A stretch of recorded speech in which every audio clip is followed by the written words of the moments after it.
বিসমিল্লাহির রহমানির রহিম। প্রিয় দেশবাসী, আগামী 17ই নভেম্বর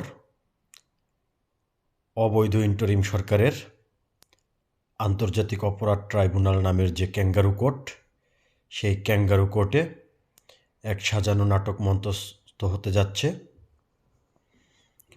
বাংলাদেশের উন্নয়নের রূপকার, বাংলাদেশের জনগণের একমাত্র আস্থার ঠিকানা ও ভরসার জায়গা জননেত্রী দেশরত্ন শেখ হাসিনার বিরুদ্ধে যে মিথ্যা মামলার রায় প্রদান করতে যাচ্ছে অবৈধ ক্যাঙ্গারু ট্রাইব্যুনাল। সেই ক্যাঙ্গারু ট্রাইব্যুনালের রায়ের প্রতিবাদে এবং সারা দেশে বাংলাদেশ আওয়ামী লীগের সকল নেতাকর্মীর অন্যায়ভাবে গ্রেপ্তার, গুম খুন ও মবের প্রতিবাদে আগামীকাল ও পরশু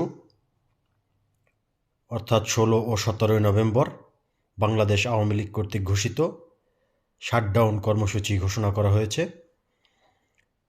গত 13 নভেম্বর যেভাবে আওয়ামী লীগের ঢাকা লকডাউনকে আপনারা সফল করেছেন, ঠিক তেমনি আগামীকাল ও পরশুর সারা বাংলাদেশের যে শাটডাউন কর্মসূচি, প্রত্যেকটা জেলা, উপজেলা, মহানগর, পাড়া, মহল্লায় সকল মুজিব সৈনিকরা এবং স্বাধীনতার সপক্ষের শক্তিরা সকলে ঐক্যবদ্ধ হয়ে এই শাটডাউন কর্মসূচিকে সফল করার জন্য সকল ধরনের প্রস্তুতি গ্রহণ করুন।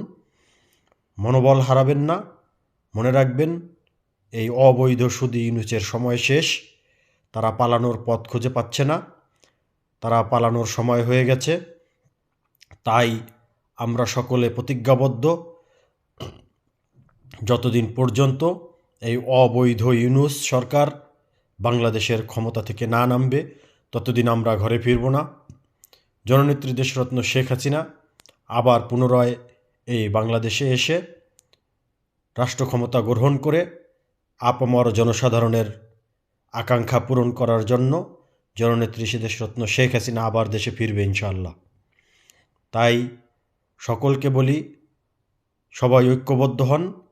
আগামী 16 এবং 17 নভেম্বরের সারা দেশের শাটডাউন কর্মসূচিকে সফল করুন। সকলের নিরাপত্তা ও সুস্থতা কামনা করছি। জয় বাংলা, জয় বঙ্গবন্ধু।